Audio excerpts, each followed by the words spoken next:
Uh, Bismillahirrahmanirrahim. Wassallallahu ala sayyidina Muhammad wa ala alihi wasallam. Qala Syekhul Musannif rahimahullah ta'ala wa nafa'ana bihi wa bi'ulumihi wa bi masyayikhina fi daraini amin. Syurutut takbiratul ihram 16. Alright, now we will talk about the condition about some of the arkan of the salah. So now he want to talk about the syurut, the condition of the takbiratul ihram. He said that first that it is pronounced while standing in front of salah. So takbiratul ihram is Allahu Akbar, and it is a rukun qawli. Is the arkan of the sound. Alright, qawli. Qawl is what I want to translate. Qawli. Speech. Alright. The arkan of speech. Arkan of speech. So first is we must pronounce it while standing in the fard. Alright. Number 2 is it is in Arabic, which is Allahu Akbar. We cannot say Allah is the greatest. No. Then the word must be Allahu, and the word must be Akbar. We cannot say Ar-Rahmanu Akbar, Ar-Rahimu Akbar, even though it is a name of God. Okay, but it must be Allah. And number 1 and number 2 is Akbar. We cannot change it to Allahu Azim, Allahu Kabir, Allahu Jalal. Okay, not. Okay. Then the sequence between these two words, which is Allahu Akbar, we cannot Akbarullah. Alright, is followed. Not to lengthen the Hamzah in the word Allah, which is Allah. Why? Because in Arabic, is mean there is two alif, two Hamzah in there, which is mean Allah. What is mean by Allah? It is Allah. So if we say Allahu Akbar, it is Allah greatest, is becoming a question. Then it will becoming problem, because we want to make a statement which is Allah is the greatest. Okay, Allah is the great one. Alright. Then number 2, we cannot lengthen the word of ba in the Akbar. We cannot be Allahu Akbar. No, because Akbar is he said that this changing the meaning. If I'm not mistaken, the meaning is drunk, mabuk. Okay, Akbar is mabuk. Alright, it means must be Akbar. Alright. Then not to double the letter of ba. Okay, not to double the letter of ba, and not to add the waw sakin or mutaharrik between these two words, which is Allahu Akbar. Allahu Akbar. You lengthen the hu, right? Which is you having a waw there. Then not to add a waw before the word Allah. Wallahu Akbar. So cannot. Not to pause for a long or short while between these two words. Right? Not to pause Allah Akbar. No. And this is some of the people, right? You know, he do like Allah Akbar, Allah Akbar, right? Things like that. Yeah. So don't do like that. Don't making pause. Things like that. No, it's not changing meaning, but not to pause for long or short if you having even the intention to breaking the takbir. So for long, Allahu Akbar. Oh no. Okay. Just Allahu Akbar. Okay. And to hear oneself uttering its entire letter. So you must hear the a, kaf, a, lam, ha, ak, alif, kaf, bara. You must hear all the letter. Allahu Akbar. You cannot Allah. No, you must hear all that. Yeah, Allahu Akbar. Yeah, you must hear all the things. Entering of the time salah, and you must make the takbir after entering the time of salah lah. If the salah time is 7:30, you making the takbir in 7:29.59. Oh, that cannot Alright. 14, for it to occur while facing toward the qiblah. So you must toward the qiblah, facing the qiblah first. You cannot, like, let's say the qiblah is here. So you are currently coming. Allahu Akbar. Changing. No. Facing the qiblah first, then make your takbir. Okay. Then he said, to delay the takbir of the ma'mum follower till after the takbir of the imam. Not to change even a single letter. No. And to delay the takbir of ma'mum. If you become a ma'mum, do not takbir with the takbir of imam. Let's say imam Allah, you pun Allah. No. Will invalid. You must when you can make your takbir after you hear bar, then you make your takbir. Allahu Akbar, then you. Right? Okay. Because to follow the imam in the takbir, it will invalid. To follow in other rukun, like rukun qawli is makruh, and rukun fi'li to follow is makruh also. Okay, is makruh. Because we need to follow. By mean follow is that after. Alright, after. That's why this is becoming, like we said in last week, right? The problem when the sudai is coming and people remember the masail. So this is the same. Okay. Alright, finish. Now he said the syurutul Fatiha. Now the condition of suratul Fatiha are 10. Number first is sequence. You must tertib. You cannot Bismillahirrahmanirrahim waladdallin alhamdulillahirabbil alamin. No. You must Bismillahirrahmanirrahim alhamdulillahirabbil alamin in the sequence of the Fatiha. Okay. Wal muwalat, which is continuity. Alright. Wa mura'atu hurufiha, to perfect pronunciation of its letters. Alright. Then wa an la yaskuta saktatan tawilatan wala qasiratan yaqsidu biha qat'al qira'ah. To perfect it tashdid and not to pause for a long or short while with the intention of terminating the recitation. Alright? Not to pause for long. Bismillahirrahmanirrahim. And then we are dreaming. Cantik masjid ni. Okay? Things like masjid mana cantik? Maybe lah masjid baru kan. Alright? So it will become invalid the Fatihah. Or with short Bismillahirrahmanirrahim. I don't want to continue lah. Alright. Then it will invalid also. Okay, terminate. Then number 6, reciting all its verse including the basmalah. So for us, basmalah is one of the ayatul al-Fatihah. Number 7, not to commit a mistake that alters the meaning. Alright. So there is some mistake that do not change the meaning. Some is there. Alright, some is there. If you change the words, if you change even the tashkil, the baris, so you will change the meaning. So if it change the meaning, so the Fatihah will be invalid. If it not changing the meaning, some of the problem will not invalid your salah lah. Some still perfectly normal, but you still need to improve your recitation of the Fatiha. Okay, so that's why even for me, you know, whenever I have the chances to meet some of the qari, right? So some of the qurra,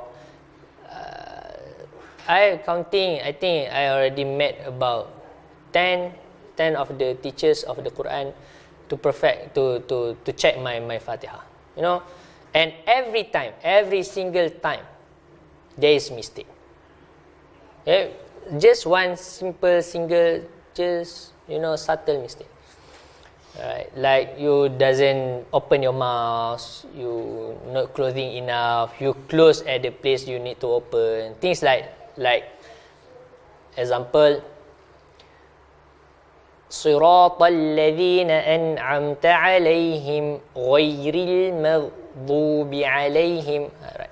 Here in the Qura, I know Al-Fadil Sidi Ustaz Nur Derus said that the most important thing is the meaning. Right? It is correct. You know, and he said also it's not that not important, right? But it is true. Yeah. But yeah, try to recite it perfectly. Yeah. Right? Try to recite it perfectly. Okay, but let's say some of the minor thing like ma, normal people will read it maghdu, right? It's supposed to be a tafkhim, you know. It's we said, I'm not sure in English, but in Malay we say huruf nipis, light letter, alright. There's light letter and heavy letter. Light letter, heavy? No. Nipis dan tebal. Heavy tebal. T letter buruk yang bunyi. Tak apalah. Nanti tengok boleh lah. Okay, dalam buku tajwid there is tarqi and tarkhim kan. So mim is a thin letter. We said lah thin letter. Huruf nipis. So for a thin letter you need to open your mouth. Right? Ma. Not ma. Ma. So mim, normal people will say ma, sebab because ra is a thick letter, right? So normal people will making both mim and ra is thick. It's supposed to be maghdu. It's not maghdu. Maghdu, not maghdu. So there is different. It says like it's not making your salah invalid. No, but for qari you are. Yeah, you are wrong lah. Bahasanya macam tu lah. So if we still this is the to perfect your at least we cannot perfect all of our Quran 30 juz. At least your Fatihah is good. Right? And I suggest, you know, there is you can open the Facebook, YouTube. You type makhraj huruf.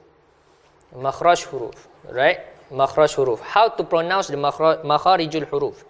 There is one ustaz from Indonesia that really good in this, right? Yeah, this one. Latihan makhraj huruf. You see, just simple. I show.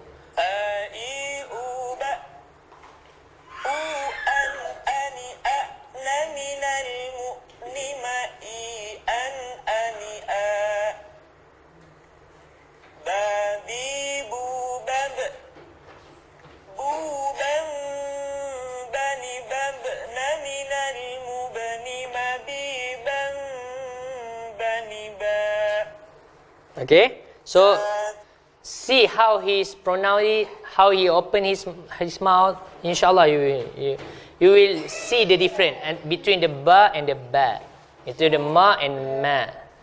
All right, between kha and kha. All right, ra and ra. Right. So all that having the different. So Inshallah, the best thing is to search for the teacher. But yeah, you know, we doesn't have really many times. At least our Fatiha is okay. Inshallah. After that, he said not commit any mistake that alters the meaning. Number 8, to recite it, the Fatiha while standing in the fard. Number 9, to hear one's own recitation. You must to hear, like the takbir, you must to hear every single word. But what it mean by you must hear in the normal condition. You know, if you are being disturbed by even the sound of the aircon, sound of the fan, so if you doesn't have any sound what we call not sound distraction, we call sound pollution. Sound pollution, then you know you still can hear your voice. So that is the level of minimum. You doesn't need to Bismillahirrahmanirrahim even for the sir solah, you know, the silent solah. Even it sound the silent solah, but you still need to hear your voice. So what is the minimum? You need to test yourself. Bismillahirrahmanirrahim. Alhamdulillahirabbil alamin. If you still can, then it's okay. You do not need to making all the soft in hear your voice. No. Do not make it. Yeah. So if in that cases, it's not incumbent upon you to make it louder. No. Do not compete with the imam. No. All right. Some people say some people are making the argument. I'm working in the construction field, things like that. Don't compete with the jackhammer, things like that. So you will lose your voice. Tak payah jerit lah maksudnya, kan? Do not scream. Just read it normally, insyaAllah. You know when the imam finished the Fatiha and you started after him quietly, if they don't give you enough time, do you continue still? Yeah, you just continue. I will enter the problem about it. There is 11 a problem that not in this book, but I'll send it to you, insyaAllah, about the things, insyaAllah. Okay? Then he said, alright, number 10, no foreign dhikr or recitation should be recited in between Al-Fatiha. Like, let's say, you're having your handphone in front of you, then there is pop-up message said, your friend died. You say, Inna lillahi wa inna ilaihi raji'un. No. During your reciting your Fatiha, it will break your Fatiha. Okay? But what is mean by foreign zikir is that. But if the zikir is not foreign, things like the imam, you are reciting your Fatiha, and the imam are reciting, let's say, surah A'la, like Sabbihisma Rabbikal A'la. It is recommended for you to say Subhan Rabbiyal A'la. Like surah Tin, you said Alaysallahu bi ahkamil hakimin, we said Bala wa ana ala dhalika minasyahidin. So if you recite it, it will not break your Fatiha. Or you want to tegur imam, kan? To apa? Correcting, reminding the imams about the ayah. If he forgetting, you reminding him, it will not break your Fatiha also. And you want to correct him, you say Subhanallah, it's okay, no problem. Okay? Things like that, yes. After you've done your rukuk and sujud the first rakaat, and you realize, I need the Fatiha. Okay. So does it break your salat that you have to start again? No, you need to just stand up after the finish. You need to adding one rakaat. Yeah. But if you are alone, you are praying alone, or you are the imam, then you need to stand back and making your Fatiha. Yeah. And then there's rukuk and sujud again. Yeah, then sujud again. Yeah. Okay? If you just remembering when you are reciting another Fatiha for another raka'ah, so the current raka'ah will be the previous raka'ah. So you adding another one lah also. Yeah. If you are still not coming to that, you are coming back. If you Jum'ah, you still need to follow the imam. Yeah, sometimes the imam mendayu-dayukan suara, baca. Kita pun jadi lupa, kan, teringat-ingat Mekah, remembering Kaabah, maybe we praying in front of the Kaabah, things like that. Then imam rukuk, kita pun lupa, kita pun rukuk sekali. We are forgetting things like that, right? So then I forgetting my Fatihah. So you still need to follow the imam.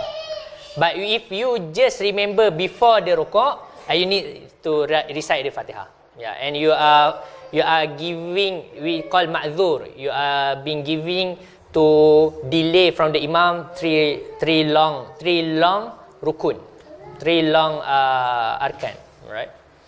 Okay, so that's in the masail of the salat al-jama'ah, insyaAllah. Yep. After imam recites the Fatiha, I see they pause sometimes before they say Amin. Yeah. Is the imam supposed to first say and then, or sometimes you just Yeah, we say with imam. We say with imam because it is sunnah to pause in between. There is 6. There is in front. You will see in page. In page 44, we will see about there is 6 pause in the salah.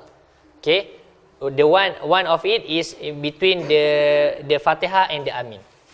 Okay, it is sunnah. It is recommended to having the pause there. All right. Okay, then he said, where? Okay, then. Now, the tashdid of Surah Al-Fatihah. He said in number 4, I think. Yes, number 4, to perfect it tashdid. So, you must recite it properly with the tashdid. Why? Because the tashdid is considered one of the huruf of the Fatihah also. Because tashdid is 2 huruf, right? It's 2 huruf, just when it's become mutamathilain, in Arabic language, you make it just tashdid, right? You do not say it double. You just say it mix it. Okay, there is the qawaid in the Arabic language. Okay. Now he said the tashdid of Surah Al-Fatihah are 14 that are recited on various words on the Surah Al-Fatihah, which are demonstrated in the following diagram. Now he said Bismillah. So there is tashdid in lam, Ar-Rahman, lam in lafzul jalalah, Bismillah. Alright, there. Then Ar-Rahman fawqa ra, in up or upper of the ra. Ar-Rahim fawqa ra, upper of the ra. Alhamdulillah fawqa lamil jalalah, in the lamul jalalah. Rabbil alamin fawqa ba, in Rab. Ar-Rahman fawqa ra, Ar-Rahim fawqa ra. Al-Maliki yawmiddin fawqa dal, in up upper of the dal. Iyyaka na'budu fawqa ya, wa iyyaka nasta'in fawqa ya, upper of the ya, in iyyaka and iyyaka in the first. Ihdinas siratal mustaqim fawqa sad, in the sirat. Siratal ladzina an'amta alaihim, siratal ladzina fawqa lami, in alladhi an'amta alaihim ghairil maghdubi alaihim waladdallin faqassad, in the dad. Fawqal lam, in the dallin. So there. Alright, so you can see in the book lah. Alright, so there is 14 tashdid. It is considered as the word of the Surah Al-Fatihah also. Okay. Alright. Then he said, وَيُسَنُّ رَفْعُ الْيَدَيْنِ فِي أَرْبَعَةٍ مَوَاضِعٍ. It is sunnah, it is recommended to raise the hand in 4 places. 1, during the takbiratul ihram, Allahu Akbar. Alright. Number 2 is on ruku', Allahu Akbar. Number 3 in when you i'tidal, Sami Allahu liman hamidah. And number 4, when standing up from the first tashahud, tashahud al-awwal, you are praying. But when you are standing up from the rakaat first to the rakaat second, no takbir, no raise hand, and from the third to the fourth also no raise hand. Okay, but some people are doing also, it's okay lah, no problem, because tak ada, third tak ada, second to third, second to third ada, ni lah after tashahud awal. Right, number 4 is standing up from the first tashahud. Then it's okay.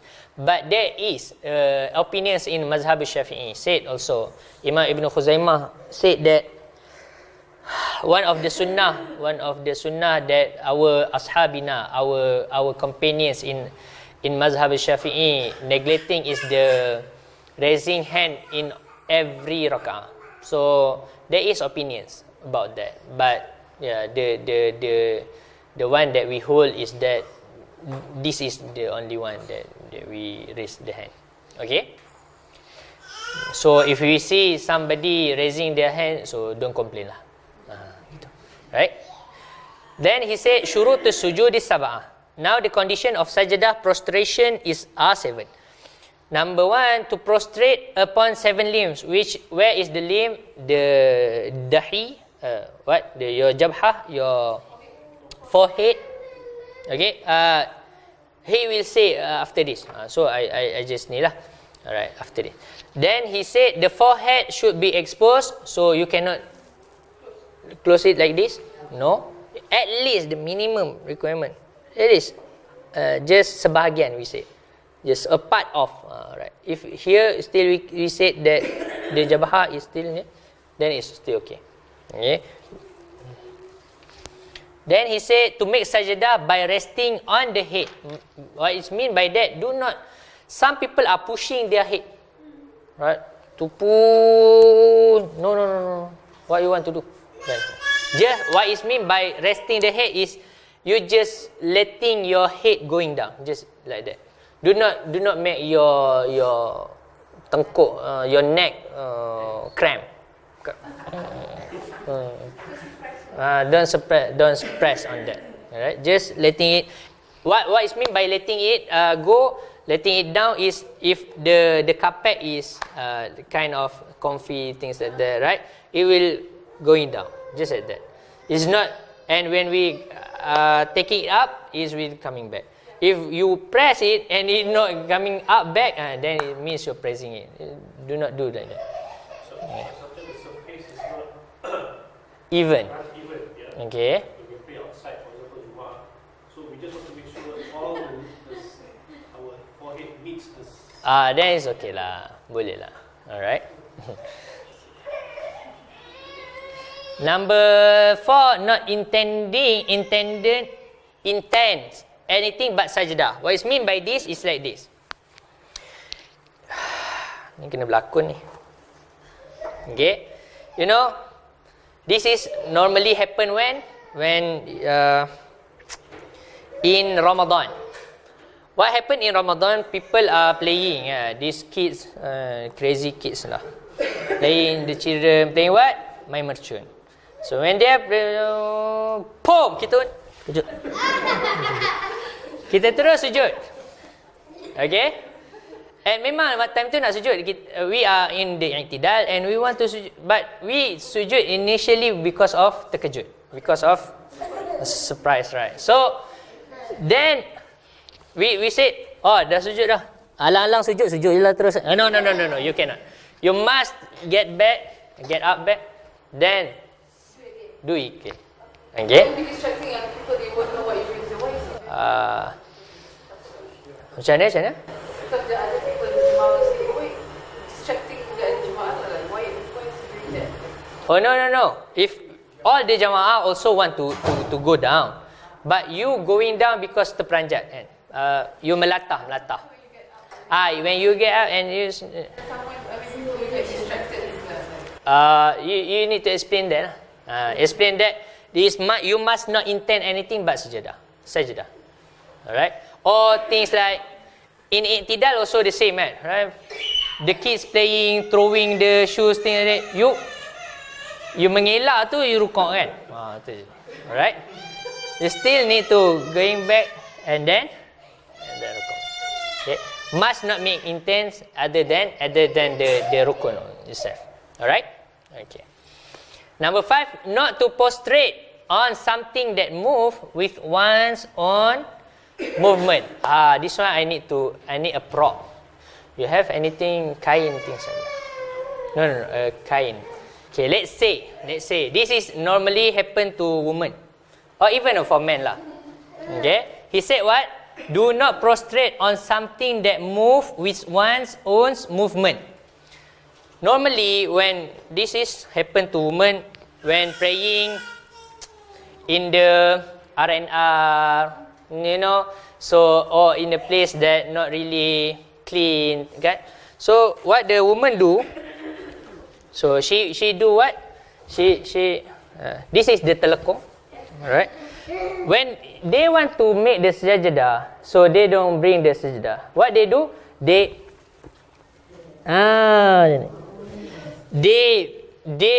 make their sajdah on top of their telekung. Alright? They kibas tu? Right. This is invalid. The sajdah is invalid. Okay? Because why? You are prostrate on something that move with you. Unless your telekung memang panjang macam Cinderella.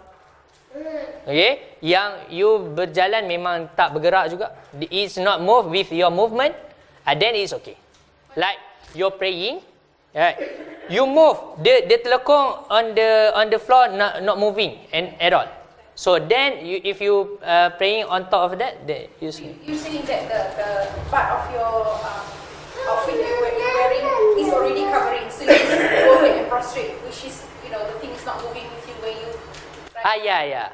If the thing is not moving with you, then it's okay. So it's something that's actually very long. Yeah, like the gown, right? The echo tu kan? You put in the front, then it's okay lah. But in sujud, you, and in terms of the part of your head, it's only required to touch the sujud, the one that covers your forehead. Okay, yes. So if your nose is on the kain, but then the... Yeah, it's okay. It's okay. Yeah. It's okay. Sebab nose tak termasuk, it's sunnah. It's recommended. Alright? The important thing is the forehead. Okay? So understand? It's same also as the men's, if the serban is long, right? You put, no. So that's like the tujuh anggota sujud tu? Yeah, we will explain that. Alright. Okay, we will explain just. Okay. Then he said that one rear be higher than one head. This also problem for men in the Jumaat praying. When they pray in the on top of the ladder, on top of the stairs. So if the rear are lower than the head, then the prostration is not valid. It's invalid. If the ladder is if the stairs like this, going up, and the qibla also like this, so your head is here, right? And your bottom, your rear are lower, so it's invalid. But if it's another way around, then it's okay. But how you want to make, pandai lah, okay? Jangan longsor je. But that is okay lah, because the condition is the rear must be higher. Number 7, remaining motionless for a moment while prostrating. This is the tomaknina, right? Tomaknina. Okay. Now the 7 limbs of prostration.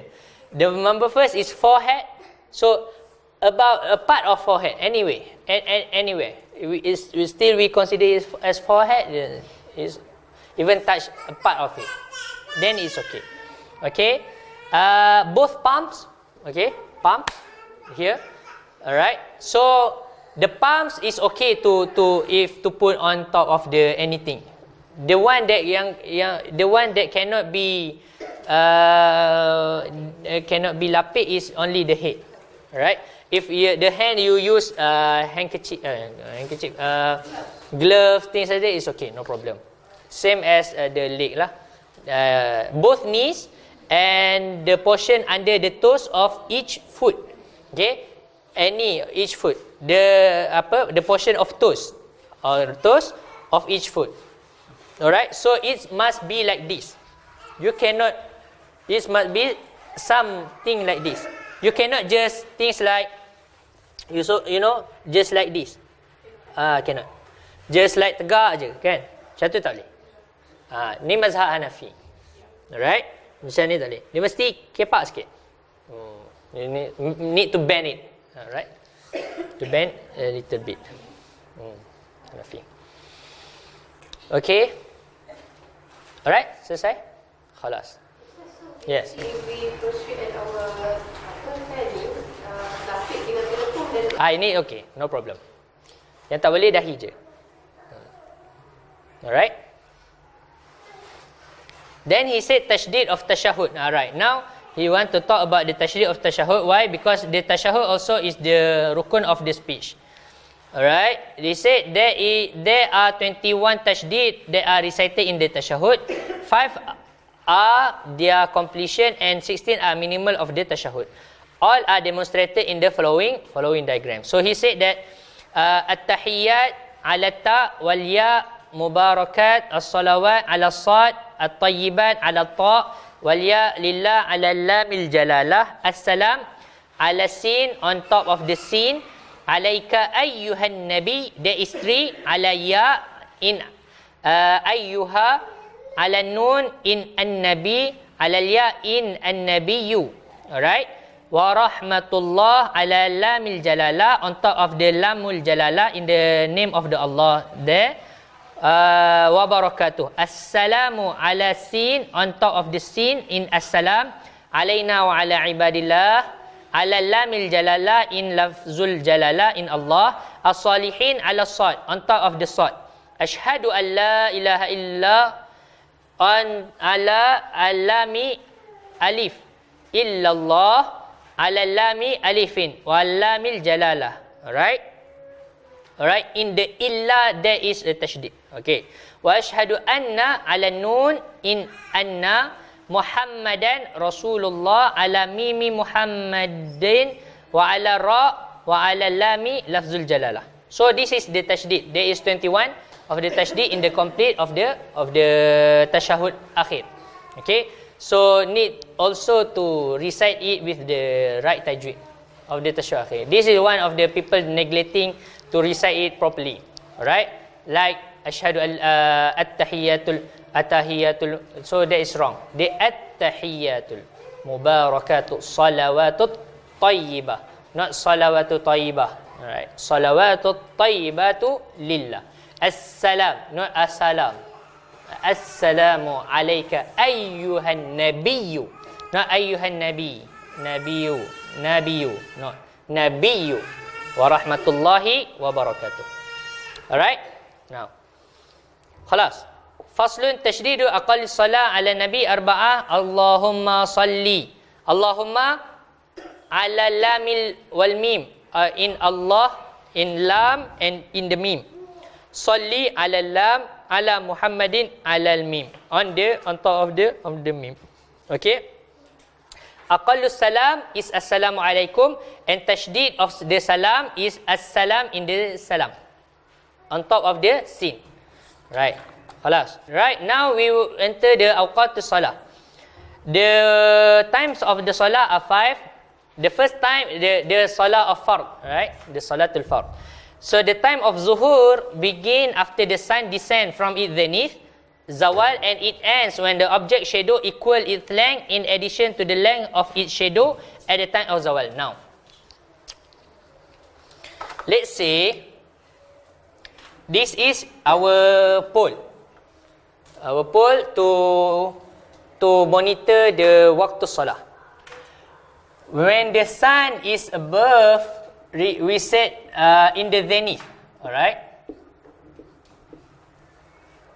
Buruknya, tak apalah. Alright.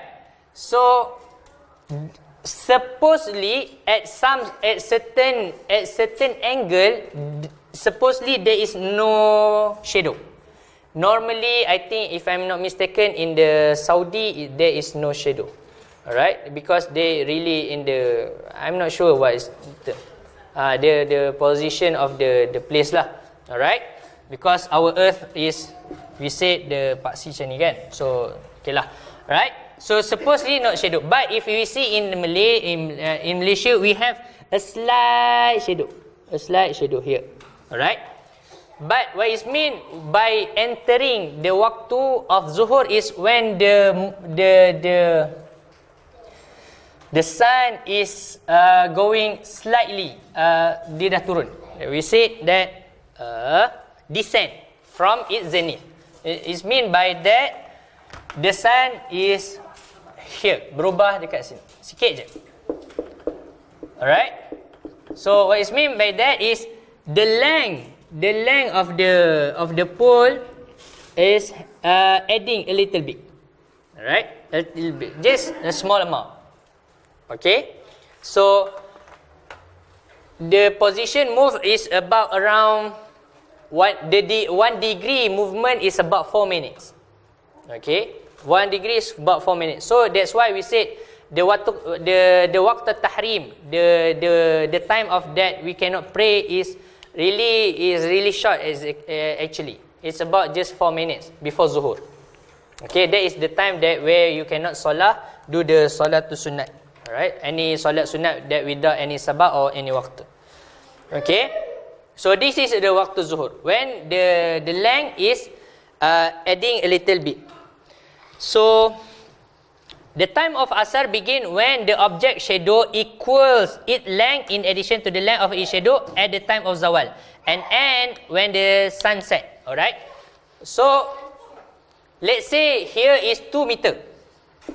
So when the shadow is 2 meter, alright, 2 meter also including this one lah. Not including. This is 2 meter. Okay. So it's considered the end of the zuhur. Okay, the end of the zuhur. When it become slight 2.01, if you can measure lah. If you cannot, 2.1 meter, it enter asar prayer. Alright, it enter asar. And when is the maghrib? When the sun is descend already. When the sun is set. When sunset lah. Okay. When the sun sets. Alright. And the time of maghrib begin when the sun set and the end with the disappearance of red horizon. Okay. There is 3 type of horizon. He will talk about it after this. But he said that the waqtul maghrib, if when the sun is set, you see like at the horizon, right? Normally we see it in at the beach lah. Okay. You see at the horizon, this is the sun. When you see, tak nampak je, okay, is disappear. Even though the light is still cerah, terang benderang, it's still considered already enter the maghrib. Okay. And when it finish when the disappearance of the red horizon. When maghrib, normally at if you see in the sky, you will see red, yellow, white. Okay. Tonight you see lah. Okay. Try tengok. The end of the maghrib is when the red light is disappear. Good. Can you really see for some reason? Yeah, you can see. When you can see lah. Where you need a training and a proper place to see. Yeah, you need a proper place to see. If in KL susah lah nak tengok. Yeah, if in KL susah nak tengok. Alright. He said then, and the time Isyak begin from the setting of the red horizon and it end with the subuh sadiq. Okay, and the time of subuh begin from the dawn until the sunrise. Right. Another thing is, when it's the time of subuh, you will see a white light that spread out. This is what we call fajar sadiq. Alright. If the white light is like this, okay, only it's become vertical. We call it fajar kazib. It means that the subuh is still not coming yet.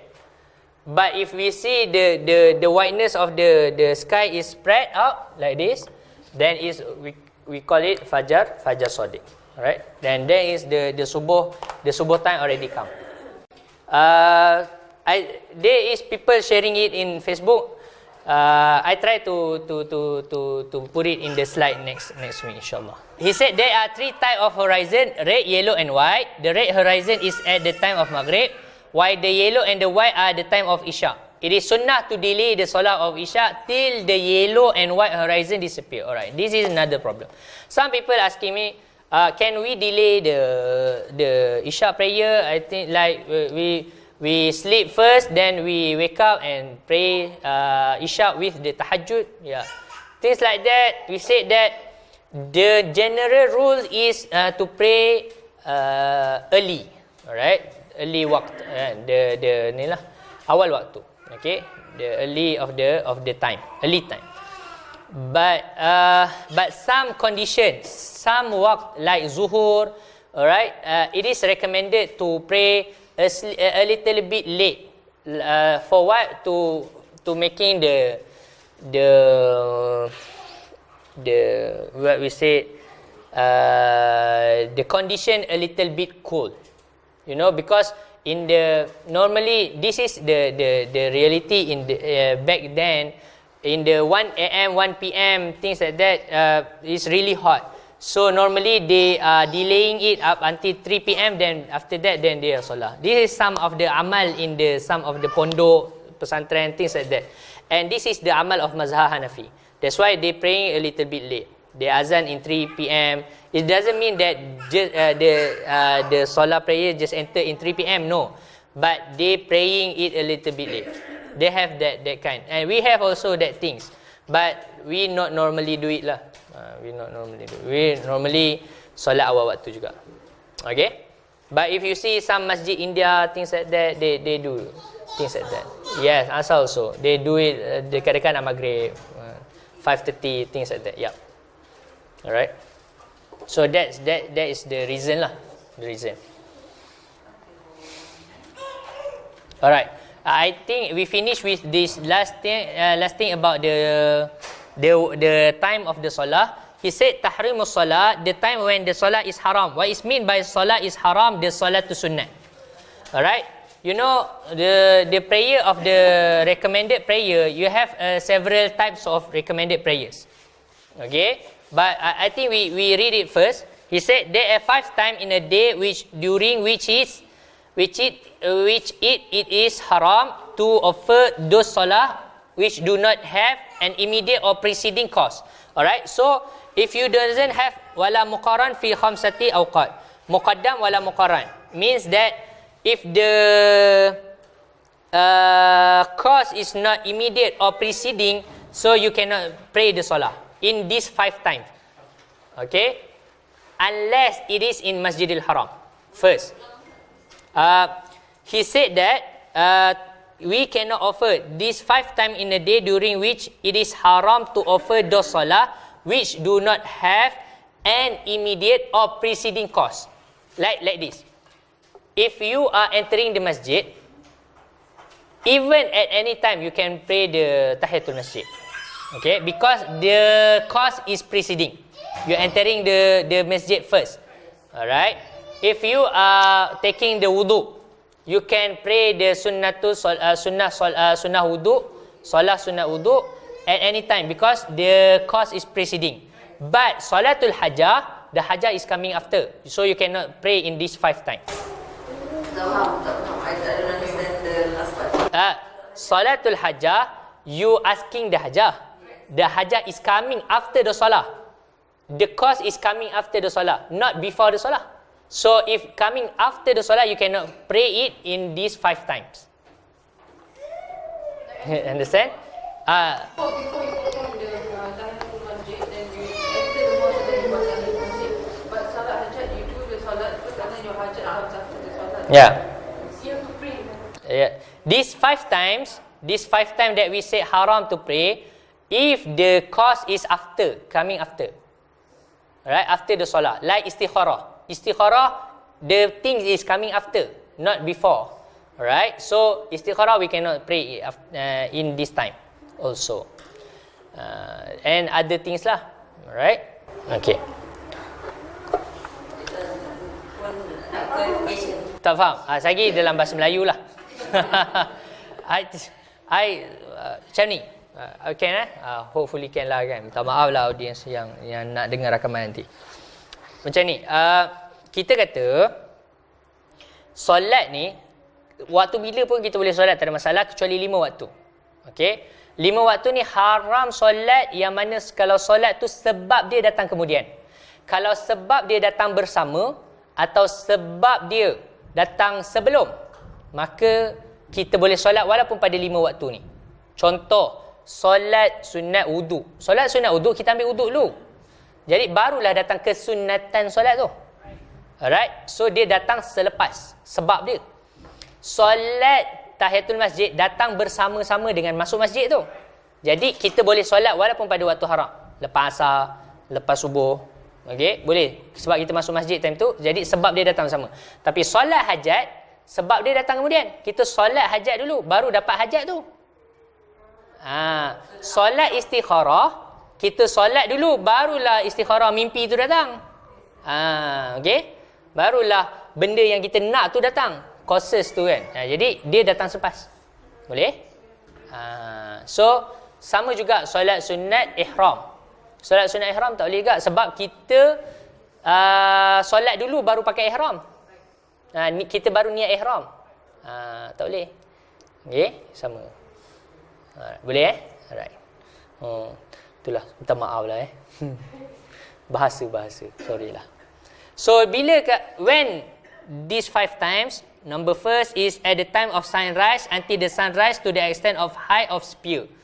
Okay, means if we pacak the spear, if we put a spear or a pole, when the sun already rise we see already up to at the top of the pole or the spear, then we consider it already past the time.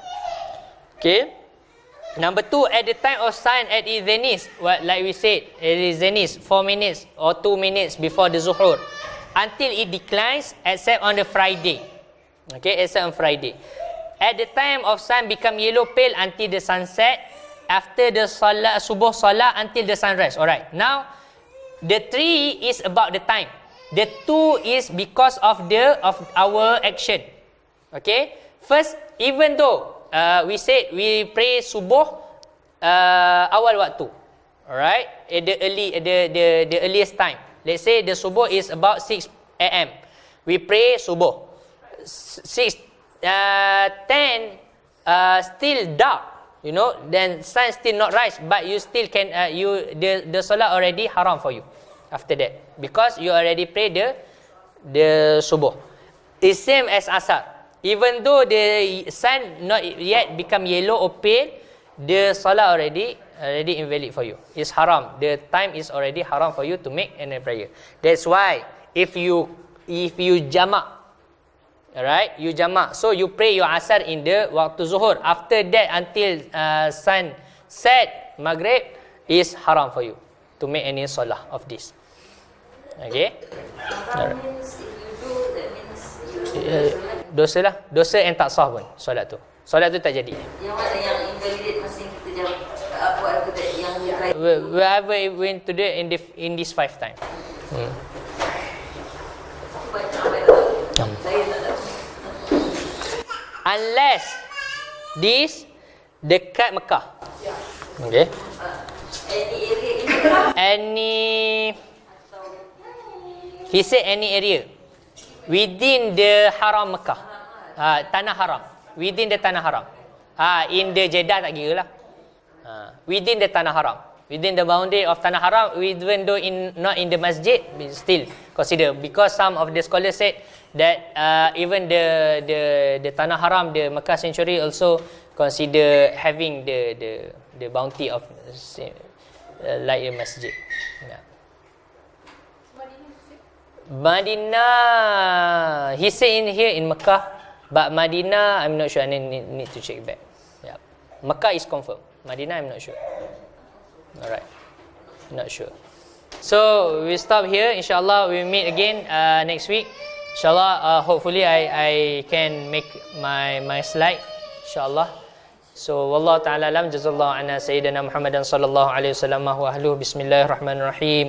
Ya Rabbana a'tarafna bi annana aqtarafna wa annana asrafna ala ladha ashrafna fatub alaina taubah taghsil li kulli hawba wastul lana al-awrati wa aminir rawati waghfir li walidina Rabbi wa mauludina wa ahli wa ikhwani wa sairil khillani wa kulli dhi mahabbah aw jiratin aw suhbah wal muslimina ajma' amin. Rabbi fasma' fadlan wa juda manna la biktisabi minna bil mustafa rusuli nahdha bi kulli suli salla wa sallama rabbi alaihi adal habbi wa alihi wa sahbi idadatush suhbi walhamdulil ilahi fil bad'i wat tanahi wa sallallahu ala sayyidina Muhammad wa ala alihi wasallam. Tasbih kafarah dan surat al-an. Subhanakallahumma wa bihamdika asyhadu an la ilaha illa anta astaghfiruka. Bismillahirrahmanirrahim. Wal 'asri innal insana fi khusr illa alladhina amanu wa amilus solihati wa tawasaw bil haqqi. Assalamualaikum warahmatullahi taala wabarakatuh.